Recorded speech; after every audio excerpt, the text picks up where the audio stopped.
సుమ ఎక్కడా లేదు. నేను ఇటువైపు అంతా చూసాను, ఎక్కడ లేదు. తను బ్యాక్ యార్డ్ లో కూడా లేదు. మమ్మీ ఉన్నతి ఎక్కడుంది? ధ్రువ్, ఉన్నతి ఎక్కడ?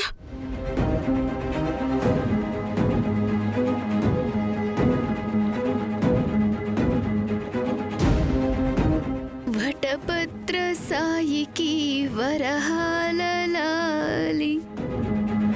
ఉన్నతి, అమ్మా నేను ఉన్నతి, నువ్వేం చేస్తున్నావు? ధ్రువ్, మన బేబీ ఉయ్యాలని ఎవరు బయట పడేశారు. ఉన్నతి, ఇదే మనకి మంచిది కదా, అప్పుడే మనం అంతా మర్చిపోగలం కదా. లేదు ధ్రువ్, నాకేది మర్చిపోవాలని లేదు. నేను ఎందులోనే నా బేబీని పడుకోబెడతాను. ఈ ఉయ్యాల నాకేం చిన్న చితిక వస్తువు కాదు ధ్రువ్. ఈ ఉయ్యాలను నువ్వు ఎంతో కష్టపడి తెచ్చావు కదా. అప్పుడు మన దగ్గర డబ్బులు కూడా లేవు. అయినా నువ్వు ఎంత కాస్ట్లీ ఉయ్యాలని తీసుకొచ్చావు. ఈ ఉయ్యాల మన కళ ధ్రువ్. నేను మన కళని ముక్కలు కానివ్వను ధ్రువ్. నేను మన బేబీని ఇందులోనే పడుకోబెడతాను. నా బంగారు కన్నా రా నాన్న. అందుకే కదా మనం జోలపాట కూడా నేర్చుకున్నాం. పద నాతో పాటు జోలపాట పాడు. వటపత్ర సాయికి వరహాలలాలి. ఉన్నతి, నువ్వు కూడా నాతో పాట పాడు. ఉన్నతి, మనం మన కళల్ని మర్చిపోయి తీరాలి. లాలి లాలి లాలి. ఉన్నతి ప్లీజ్ అడవకు.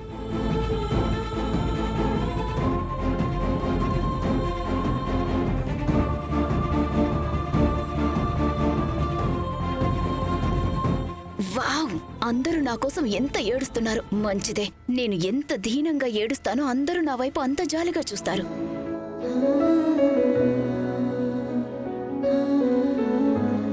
నువ్వు తన్ని కావాలనే తోసావు. తన ఆపరేషన్ థియేటర్లో ఉందంటే అది నీ కారణంగానే. అవును రేఖ, నువ్వు దోషివే. నువ్వు నా దోషివి, ఉన్నతి దోషివి కూడా.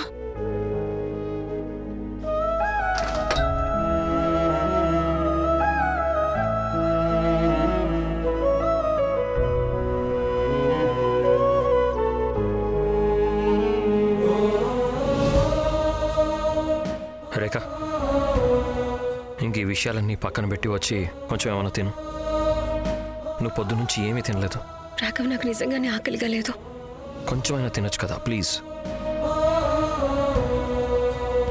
నాతో ఇంత మంచిగా మీరు ఎందుకు బిహేవ్ చేస్తున్నారు రాఘవ్? నేను మీ ముద్దుల చెల్లి మనసు బాధ పెట్టాను. తనకి అంత కష్టం వచ్చింది. మీరు నన్ను ద్వేషించాలి కదా, నన్ను మిగిలిన వాళ్ళందరూ ద్వేషిస్తున్నట్టు. నర్మదా ఆంటీ ద్వేషిస్తున్నట్టు. నర్మదా ఆంటీ తన మనసులో అయితే ఏమీ పెట్టుకోవట్లేదు. మనసులో ఉన్నది ముఖం మీద చెప్పేస్తున్నారు. మీరు కూడా మీ కోపాన్ని చూపించండి. మీరు కూడా మీ ద్వేషాన్ని చూపించండి. నా మీద కోపడండి. నువ్వు అసలు ఏం కోరుకుంటున్నావు రేఖ? నీ మీద నాకు కోపం ఉన్నట్టు, నిన్ను నేను ద్వేషిస్తున్నట్టు నాటకం ఆడమంటావా? నీకు తెలుసు కదా, నేను ఎప్పుడు కూడా అబద్ధాలు ఆడాలి అని అనుకోను. ఈ రోజు కూడా నేను అబద్ధం ఆడను. కానీ ఎందుకు రాఘవ్? తప్పంతా నాదే కదా, కాబట్టి శిక్ష విధించండి. ఎలా శిక్షించమంటావు రేఖ? అసలు నా మనసు అంగీకరించట్లేదు నువ్వేదో తప్పు చేశావు అనే విషయాన్నే. అండ్ నేను ఈసారి మాత్రం నా మనసుతో ఫైట్ చేయాలని అనుకోవడం లేదు.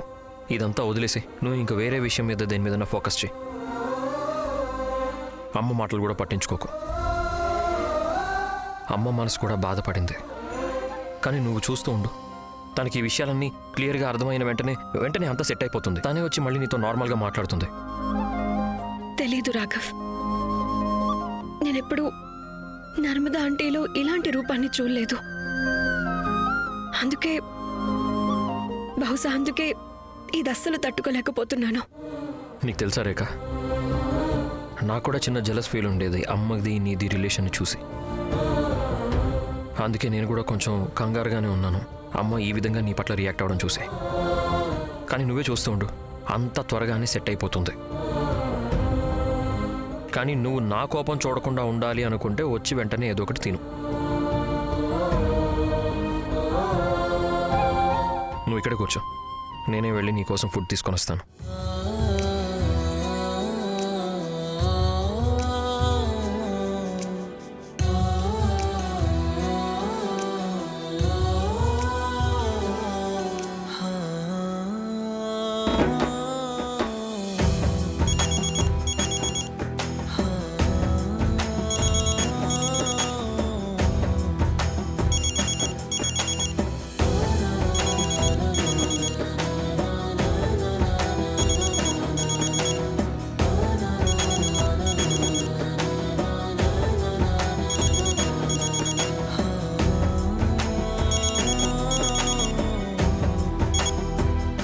హలో ఉన్నతి.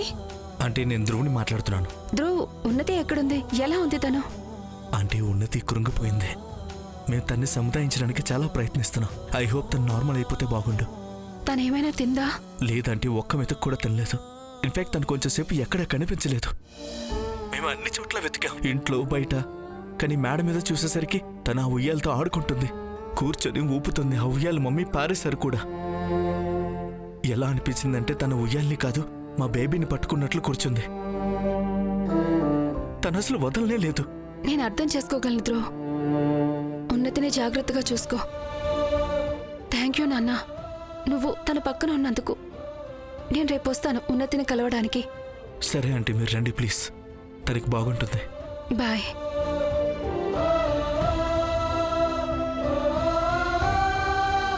ఉన్నతి, నువ్వు మమ్మీవి అయిపోతావు కదా, అప్పుడు కొన్ని రోజులకి నా దగ్గరకు వచ్చి ఉంటావా ఇక్కడ? నోనా? అదేంటి? ఎందుకంటే నేను కొన్ని రోజులకి కాదు, కొన్ని నెలలకి ఇక్కడికి వచ్చేస్తాను. అయితే ఇంకా మంచిదే కదా. అయితే నువ్వు ఒక పని చేయి, బేబీని నా దగ్గర వదిలేసి నువ్వు మూవీ చూడ్డానికి వెళ్ళు, షాపింగ్కి వెళ్ళు, ఇంకా నువ్వు ధ్రువతో కలిసి ఫ్యాన్సీ పార్టీస్కి వెళ్ళు. ఇంకా నేను నీ బేబీకి అమ్మమ్మని అండ్ నానిని కూడా. నో, నేను మిమ్మల్ని వదిలేసి ఎక్కడికి వెళ్ళనమ్మా. నేను మీ దగ్గరే కూర్చొని ఉంటాను అండ్ మీరు నా బేబీని కేర్ చేయడం చూస్తుంటాను. మామ్, నేను మిమ్మల్ని చిన్నప్పుడు చాలా మిస్ అయ్యాను. సో ఇప్పుడు నేను మిమ్మల్ని నా బేబీతో చూసే ఛాన్స్ని అయితే అస్సలు వదులుకోలేను మామ్. ఇప్పుడు నేను ఇంకా ఎక్కువ కేర్ఫుల్గా ఉంటాను, మీరు నాకు నా బేబీకి ఎప్పుడు పక్కనే ఉండేలాగా. నేను చెప్పాలనుకున్నది కూడా ఇదే, కానీ చెప్పలేకపోయానంతే.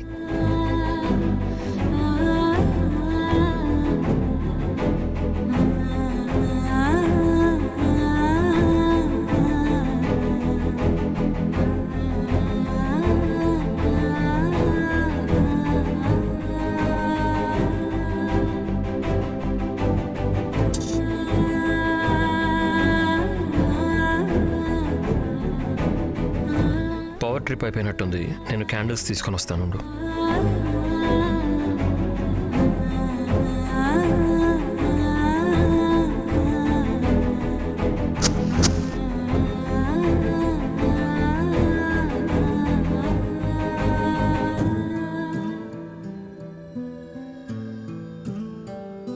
రాకా, నాకు నిజంగానే ఆకలి కలేదు. ఇది చాలా తప్పు రేఖ. నేనేం ఎక్స్పెక్ట్ చేసి ఫుడ్ తీసుకొచ్చానో తెలుసా? నేను తెస్తే నువ్వు తింటావు అని. కానీ నేను ఇప్పుడు కేవలం ఉన్నతి ధ్రువుల గురించి నేను ఆలోచిస్తున్నాను. పాపం వాళ్ళు ఏవైనా తిన్నారో లేదో, వాళ్ళిద్దరూ ఎలా ఉన్నారో. నిజం చెప్పాలంటే నీ గురించి నాకు కూడా దిగులుగానే ఉంది. కానీ తనని చూసుకోవడానికి అక్కడ అందరూ ఉన్నారు. అండ్ రేఖా తను మనకి 4-5 కిలోమీటర్ల దూరంలోనే ఉందంతే.